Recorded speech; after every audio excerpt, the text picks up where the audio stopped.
European യൂണിയനിൽ പൂർണ്ണ അംഗത്വം നേടുകയെന്ന ഉക്രൈൻ പ്രസിഡന്റ് വ്ളോഡിമിർ സെലൻസ്കിയുടെ പ്രഖ്യാപിത സ്വപ്നവും ആഗ്രഹവും ഒരു രാഷ്ട്രീയ നാടകമായി മാറുകയാണോ എന്ന ശക്തമായ ചർച്ച അന്താരാഷ്ട്ര നയതന്ത്ര തലങ്ങളിൽ സജീവമാവുകയാണ്. റഷ്യൻ അധിനിവേശത്തിന് പിന്നാലെ യൂറോപ്പിന്റെ ജനാധിപത്യ മൂല്യങ്ങൾക്കും സുരക്ഷയ്ക്കും വേണ്ടിയാണ് തങ്ങൾ പോരാടുന്നതെന്നും അതിനാൽ യൂറോപ്യൻ യൂണിയനിൽ അടിയന്തര അംഗത്വം അർഹിക്കുന്നുവെന്നുമാണ് സെലൻസ്കി നിരന്തരം വാദിച്ചുകൊണ്ടിരിക്കുന്നത്. എന്നാൽ ഈ ആവശ്യത്തെ യൂറോപ്യൻ നേതൃത്വം അനുതാപത്തോടെ നോക്കിക്കാണുന്നു എന്ന് വരുത്തി തീർക്കുമ്പോഴും യാഥാർത്ഥ്യത്തിൽ അത് വെറുമൊരു മിഥ്യാധാരണ മാത്രമാണെന്നാണ് പുതിയ വിവരങ്ങൾ വ്യക്തമാക്കുന്നത്. European commission president Ursula von der ലെയ്ന്റെ സന്ദേശങ്ങളും വാഗ്ദാനങ്ങളും ഉക്രൈന് വലിയ പ്രതീക്ഷകളാണ് നൽകിയത്. യുദ്ധത്തിന്റെ ആദ്യഘട്ടങ്ങളിൽ കീവ് സന്ദർശിച്ച ഉർസുല ഉക്രൈൻ യൂറോപ്യൻ കുടുംബത്തിന്റെ ഭാഗമാണെന്നും അംഗത്വത്തിലേക്കുള്ള പാതയിൽ പൂർണ്ണ പിന്തുണയുണ്ടാകുമെന്നും പ്രഖ്യാപിച്ചിരുന്നു. എന്നാൽ ഈ വാക്കുകൾക്ക് പിന്നിൽ മറഞ്ഞിരിക്കുന്ന യഥാർത്ഥ നയതന്ത്ര അജണ്ടയും യൂറോപ്യൻ യൂണിയന്റെ തന്ത്രപരമായ നീക്കങ്ങളും ഇപ്പോൾ പുറത്തു വരുമ്പോൾ അത് സെലൻസ്കിയുടെ സ്വപ്നങ്ങളെ പരിഹസിക്കുന്നതിന് തുല്യമായി മാറുകയാണ്. ഉക്രൈനെ ഉടനടി ഇയുവിൽ ഉൾപ്പെടുത്തുമെന്ന രീതിയിലുള്ള പ്രചാരണങ്ങൾക്കിടയിലും യൂറോപ്യൻ യൂണിയൻ തങ്ങളുടെ പരമ്പരാഗതമായ കടുത്ത നിയമ സമുച്ചയങ്ങളിൽ യാതൊരു ഇളവും വരുത്താൻ തയ്യാറായിട്ടില്ല എന്നതാണ് പ്രധാന യാഥാർത്ഥ്യം. അടിയന്തരമായി പ്രത്യേക ഇളവുകൾ നൽകി അംഗത്വം തരണമെന്ന ഉക്രൈന്റെ അഭ്യർത്ഥനയെ തള്ളിക്കളഞ്ഞ യൂറോപ്യൻ നേതൃത്വം പതിറ്റാണ്ടുകൾ നീളുന്ന സങ്കീർണമായ പരിഷ്കരണ പ്രക്രിയകളിലൂടെ മാത്രമേ മുന്നോട്ടു പോകാൻ സാധിക്കൂ എന്ന് വ്യക്തമാക്കിയിട്ടുണ്ട്. ഇത് സെലൻസ്കിയുടെ ദീർഘകാല പ്രതീക്ഷകൾക്ക് കനത്ത തിരിച്ചടിയാണ് സമ്മാനിച്ചത്. ഉർസുല ഫോൺ ഡെർ ലെയ്ന്റെ ഉക്രൈന്റെ നയങ്ങൾക്ക് പിന്നിൽ കേവലം അനുഭാവമല്ല, മറിച്ച് യൂറോപ്പിന്റെ സ്വന്തം ഭൗമരാഷ്ട്രീയ ഭദ്രത നിലനിർത്താനുള്ള കൃത്യമായ തന്ത്രങ്ങളാണുള്ളതെന്ന് വിശകലനങ്ങൾ സൂചിപ്പിക്കുന്നുണ്ട്. റഷ്യക്കെതിരെയുള്ള പോരാട്ടത്തിൽ ഉക്രൈനെ ഒരു പ്രതിരോധ നിരയായി നിലനിർത്തുകയും അതേസമയം ഇയുവിന്റെ ആഭ്യന്തര ഘടനയ്ക്ക് നാശമുണ്ടാക്കാത്ത വിധം കാര്യങ്ങൾ നിയന്ത്രിക്കുകയുമാണ് ബ്രസൽസിന്റെ യഥാർത്ഥ പദ്ധതി. ഉക്രൈനെ പൂർണ്ണ വോട്ടവകാശമുള്ള ഒരു അംഗരാജ്യമാക്കുന്നതിനേക്കാൾ തങ്ങളുടെ സംരക്ഷണ വലയത്തിൽ നിർത്തുന്നതിനാണ് ഇയു താൽപര്യപ്പെടുന്നത്. സാമ്പത്തികവും വിപണിപരവുമായ ഭയങ്ങളാണ് ഇയു രാജ്യങ്ങളെ ഉക്രൈന്റെ പൂർണ്ണ അംഗത്വത്തിൽ നിന്ന് പിന്നോട്ട് വലിക്കുന്ന മറ്റൊരു നിർണായക ഘടകം.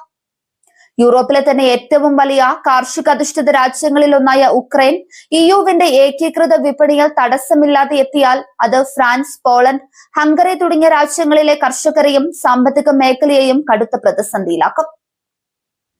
ഈ സാമ്പത്തിക ഭയം കാരണം ഉക്രൈന് പെട്ടെന്നൊരു കടന്നുവരവ് സാധ്യമല്ലെന്ന് യൂറോപ്യൻ നേതാക്കൾക്ക് കൃത്യമായ ബോധ്യമുണ്ട്.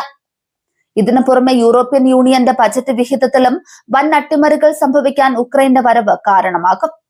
നിലവിൽ ഇയുവിൽ നിന്ന് ഏറ്റവും കൂടുതൽ വികസന ഫണ്ടുകൾ കൈപ്പറ്റുന്ന കിഴക്കൻ യൂറോപ്യൻ രാജ്യങ്ങൾക്ക് ഉക്രൈൻ അംഗമാകുന്നതോടെ തങ്ങളുടെ വിഹിതം നഷ്ടപ്പെടും. തൽഫലമായി ഉക്രൈന് ഫണ്ട് നൽകേണ്ടി വരുന്ന സാമ്പത്തിക ബാധ്യത ഏറ്റെടുക്കാൻ പല പ്രമുഖ ഇയു അംഗരാജ്യങ്ങളും ആഗ്രഹിക്കുന്നില്ല എന്നതാണ് വസ്തുത. നിയമപരവും ഭരണപരവുമായി മാറ്റങ്ങൾ കൊണ്ടുവരാതെ ഉക്രൈനെ ഉൾക്കൊള്ളുക എന്നത് യൂറോപ്യൻ യൂണിയന്റെ തീരുമാനമെടുക്കൽ പ്രക്രിയയെ തന്നെ സ്തംഭിപ്പിക്കും. വീറ്റോ അധികാരം ഉപയോഗിച്ച് തീരുമാനങ്ങൾ തടയാൻ അംഗരാജ്യങ്ങൾക്ക് കഴിയുമെന്നതിനാൽ യുദ്ധസമാന സാഹചര്യത്തിൽ നിൽക്കുന്ന ഒരു രാജ്യത്തെ ഉൾപ്പെടുത്തി ആഭ്യന്തര തലവേദന വർദ്ധിപ്പിക്കാൻ ബ്രസൽസ് ആഗ്രഹിക്കുന്നില്ല. ഉർസുല ഫോൺ ഡെർ ലെയ്ൻ പുറമേക്ക് കടുത്ത പിന്തുണ പ്രഖ്യാപിക്കുമ്പോഴും ഭരണഘടനാപരമായ ഈ പ്രതിസന്ധികൾ മറികടക്കാൻ വഴി കണ്ടെത്താൻ സാധിച്ചിട്ടില്ല. ഉക്രൈന് നൽകിയിരിക്കുന്ന കാൻഡിഡേറ്റ് സ്റ്റാറ്റസ് അഥവാ സ്ഥാനാർത്ഥി പദവി വെറുമൊരു രാഷ്ട്രീയ അവിശ്വാസ സ്ഥാനം മാത്രമാണ് എന്നാണ് അന്താരാഷ്ട്ര നിരീക്ഷകർ വിലയിരുത്തുന്നത്. ജനങ്ങളുടെയും സൈന്യത്തിന്റെയും മനോവീര്യം ഉയർത്താൻ ഈ പദവി ഉപകരിക്കുമെങ്കിലും അത് പൂർണ്ണ അംഗത്വത്തിലേക്ക് വേഗത്തിൽ നയിക്കില്ല.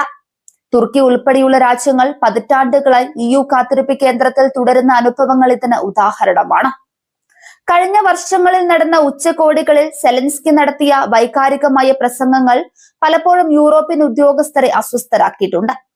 യുദ്ധത്തിൽ തങ്ങൾ ഒഴുക്കുന്ന ചോരയ്ക്ക് പകരമായി യൂറോപ്യൻ യൂണിയൻ ഉടൻ വാതിലുകൾ തുറക്കണമെന്ന വാദം ഭരണഘടനാപരമായ നിബന്ധനകൾ മുൻനിർത്തി ഇയു തള്ളിക്കളഞ്ഞു. കൃത്യമായ മാനദണ്ഡങ്ങൾ പാലിക്കാതെ ആർക്കും ഇളവുകൾ നൽകാനാവില്ലെന്ന കടുത്ത നിലപാടിലാണ് യൂറോപ്യൻ കമ്മീഷൻ. ജർമ്മനി, ഫ്രാൻസ് തുടങ്ങിയ പ്രമുഖ ശക്തികളുടെ നിലപാടുകളിലും ഈ വൈരുദ്ധ്യം പ്രകടമാണ്. പരസ്യമായി ഉക്രൈന് എല്ലാവിധ പിന്തുണയും പ്രഖ്യാപിക്കുമ്പോഴും 2030 ഉക്രൈൻ EUവിലെത്തുമെന്ന കണക്കുകൂട്ടലുകൾ അപ്രായോഗികമാണെന്നാണ് മുതിർന്ന നേതാക്കൾ അടക്കം പറയുന്നത്. ദീർഘകാലത്തേക്ക് നീളുന്ന ഒരു നയതന്ത്ര പ്രക്രിയ മാത്രമായി ഇതിനെ മാറ്റുകയാണ് അവരുടെ ലക്ഷ്യം. ഉർസുലയുടെ യഥാർത്ഥ പദ്ധതി ഉക്രൈനെ യൂറോപ്യൻ യൂണിയനിൽ ചേർക്കുകയെന്നതല്ല, മറിച്ച് യൂറോപ്യൻ പൊളിറ്റിക്കൽ കമ്മ്യൂണിറ്റി പോലുള്ള അനുബന്ധ കൂട്ടായ്മകളിൽ നിന്ന് തൃപ്തിപ്പെടുത്തുകയാണെന്ന വിവരങ്ങളാണ് ഇപ്പോൾ പുറത്തുവരുന്നത്.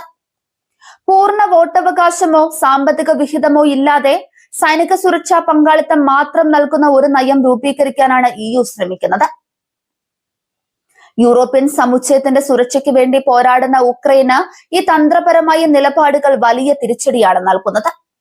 യുദ്ധത്തിൽ പാശ്ചാത്യ രാജ്യങ്ങൾ നൽകുന്ന ആയുധങ്ങളും ഫണ്ടുകളും നിലനിൽപ്പിന് അത്യാവശ്യമാണെങ്കിലും രാഷ്ട്രീയമായ പൂർണ്ണ സംയോജനം എന്ന അന്തിമ ലക്ഷ്യം അകലെ തന്നെ തുടരുകയാണ്. കീവിന്റെ പ്രതീക്ഷകളെയും വാഗ്ദാനങ്ങളെയും വെറും വാക്കുകളിൽ ഒതുക്കിക്കൊണ്ട് സ്വന്തം താൽപര്യങ്ങൾ സംരക്ഷിക്കുന്നതിൽ ബ്രസൽസ് വിജയിച്ചിരിക്കുകയാണ്. യൂറോപ്പിന്റെ രാഷ്ട്രീയ ഭൂപടത്തിൽ ഉക്രൈന് വലിയൊരു പങ്കുണ്ടെന്ന് അവകാശപ്പെടുമ്പോഴും തങ്ങളുടെ ആഭ്യന്തര സുരക്ഷിതത്വത്തിന് ഭീഷണിയാകുന്ന ഒരു തീരുമാനവും കൈക്കൊള്ളാൻ EU തയ്യാറല്ല. യുദ്ധഭൂമിയിൽ ജീവൻ കൊടുത്ത് പോരാടുന്ന ജനങ്ങൾക്ക് EU നൽകുന്ന പ്രതീക്ഷകൾ വെറും മിഥ്യയാണെന്ന് തെളിയുന്നത് സെലൻസ്കി ഭരണകൂടത്തെ കൂടുതൽ നയതന്ത്രപരമായ ഒറ്റപ്പെടലിലേക്ക് നയിച്ചേക്കാം. പാശ്ചാത്യ രാജ്യങ്ങളുടെ സാമ്പത്തിക സൈനിക അജണ്ടകളിൽ ഉക്രൈൻ ഒരു ഉപകരണമായി മാറുന്നുവോ എന്ന ചോദ്യം ഇതിനോടകം ഉയർന്നു കഴിഞ്ഞു. അതിവേഗ അംഗത്വം എന്ന സെലൻസ്കിയുടെ സ്വപ്നം അപ്രായോഗികമാണെന്ന് തെളിയുമ്പോൾ ഉർസുല ഫോൺ ഡെർ ലൈന്റെ പദ്ധതികൾ യൂറോപ്പിന്റെ തന്ത്രപരമായ നീക്കങ്ങളുടെ തെളിവായി മാറുന്നു. വാഗ്ദാനങ്ങളുടെ പുകമറയ്ക്കുള്ളിൽ ഉക്രൈനെ കാത്തിരിപ്പിന്റെ കേന്ദ്രത്തിൽ നിർത്തിക്കൊണ്ട് സ്വന്തം താൽപര്യങ്ങൾ സംരക്ഷിക്കുന്ന ബ്രസൽസിന്റെ ഈ നിലപാട് വരും ദിവസങ്ങളിൽ കൂടുതൽ രാഷ്ട്രീയ കൊടുങ്കാറ്റുകൾക്ക് വഴിവെക്കും.